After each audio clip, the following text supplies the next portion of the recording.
शुरू अध्यक्ष महोदय, मैं आपको एक और बात बतलाना चाहती हूँ और वह यह है कि कृषि विभाग को योजना आयोग ने बहुत गलत रास्ते में बिठा दिया है। उन लोगों के पास लड़ने के लिए दम नहीं है और देश में खाद्यान्न का उत्पादन बढ़ाने के लिए जो योजनाएं चाहिए और उनके लिए जो धनराशि चाहिए वे उनको पूरी तरह संस्वीकृति नहीं करा पाते हैं। कृषि विभाग तो जमीन की तरह आधार होता है और उसी पर देश के लिए पर्याप्त अन्न पैदा करने का महान भार है। इसलिए यह बहुत आवश्यक है कि अधिक अन्न उपजाने के लिए के मार्ग में जो भी आवश्यक कदम यह विभाग उठाना चाहे उसमें किसी तरह की रुकावट न हो। बहुत सी हड़तालें हो सकती है, मजदूर काम से बरी हो सकते हैं, लेकिन किसी भी हालात में वे खाने से बरी नहीं हो सकते। अब हम देखते हैं कि मिलों और कारखानों में हड़तालें हो जाती हैं, छुट्टी हो जाती है, तो आम काम के दिनों की अपेक्षा लोग उन दिनों में ज़्यादा खाना खाते हैं, ज़्यादा दावतें करते हैं। आज यह हमारे लिए यह सर्वाधिक महत्व का विषय है कि हमारा अन्न का उत्पादन उस गति से बढ़े ताकि हम अपनी खपत से अधिक उत्पादन कर उसका निर्यात कर सकें। सरकार तथा इस मंत्रालय के लिए यह समस्या एक बड़ा सिरदर्द पैदा कर रही है। हर एक विभाग में बड़े बड़े अधिकारी बैठे हैं और हजारों रुपए के बड़े बड़े वेतन ले रहे हैं, लेकिन मुझे दुख के साथ कहना पड़ता है कि उनका दिमाग कार्यालय की मिशीलों और कागजों में लगा रहता है। इस विभाग का काम बहुत ही महत्वपूर्ण है। प्राकृतिक कोप के कारण जो समय समय पर हमारी फसलों को नुकसान होता है, इससे भी अपनी फसलों की रक्षा करने के लिए आवश्यक कदम उठाना इसके जिम्मे है।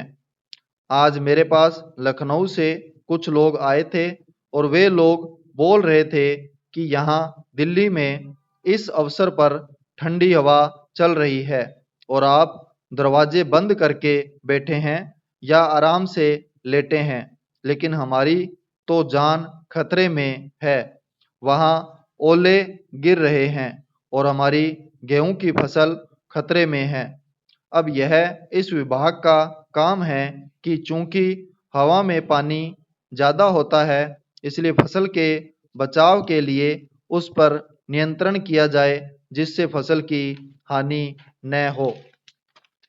अध्यक्ष महोदय, जिस भावना से मैंने यह बिल पेश किया है उसको विरोधी पक्ष के लगभग सभी सदस्यों ने एक मत से महसूस किया है कि देश में बेकारी की जो समस्या है वह एक भयंकर समस्या है और उसके कारण हमारे देश का विकास, चाहे वह सामाजिक हो, आर्थिक हो या सांस्कृतिक, रुका हुआ है और ऐसी स्थिति में हम आगे बढ़ नहीं सकते हैं।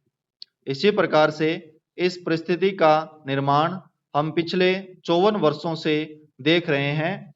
मंत्री महोदय ने यहाँ पर अभी कहा कि राष्ट्रपति इस काम को नहीं कर सकते हैं क्योंकि वह उनके अधिकार के बाहर है। आप राज्यों में राज्यपाल शासन स्थापित करते हैं। जब यह देखते हैं कि किसी राज्य में वहाँ की व्यवस्था, वहाँ का विकास ठीक नहीं हो रहा है, जब किसी राज्य में गड़बड़ी फैल रही हो, विकास का काम समाप्त हो गया हो और जिम्मेदारी से लोग काम न करते हों, तो वहाँ पर राज्यपाल शासन स्थापित किया जाता है। ऐसे बहुत से उदाहरण हमारे देश में मौजूद हैं। उसी प्रकार से हमारे राष्ट्रपति हैं और अगर देश में इस तरह की स्थिति वर्षों तक चले तो कोई कारण नहीं है आपात के रूप में राष्ट्रपति इस देश की सुरक्षा के लिए, इस देश की उन्नति के लिए जिम्मेदारी अपने हाथ में न ले सकें। हमारे भाइयों ने बहुत से उदाहरण दिए हैं कि राज्यों में संयुक्त सरकारें नहीं चली, लेकिन उनके पीछे राजनीतिक हथकंडे थे। अगर कोई राजनीतिक पार्टी जिम्मेदारी से काम नहीं करती तो विधान में यह स्पष्ट है कि राष्ट्रपति शासन अपने हाथ में लें। मैं एक उदाहरण देता हूं कि संविधान में आदिवासी हरिजनों के उत्थान के लिए प्रण किया गया था कि 10 वर्ष में उनकी सामाजिक तथा आर्थिक स्थिति को सुधार देंगे, लेकिन यह सरकार उसमें भी असफल रही। उसको एक बार 10 वर्ष के लिए बढ़ाया गया और दोबारा फिर 10 वर्ष के लिए बढ़ाया गया। इसी तरह से उसको बढ़ाते जा रहे हैं, लेकिन उनकी आर्थिक और सामाजिक उन्नति आप नहीं कर पाए हैं। इस काम में सरकार बिल्कुल असफल हुई है। पिछली बार सरकार पर अविश्वास का प्रस्ताव भी आया था और वह पास होने वाला था। इसलिए मेरा कहना है कि हमारे देश में यह जो बेकारी की समस्या है वह एक बहुत ही भयंकर समस्या है। स्टॉप।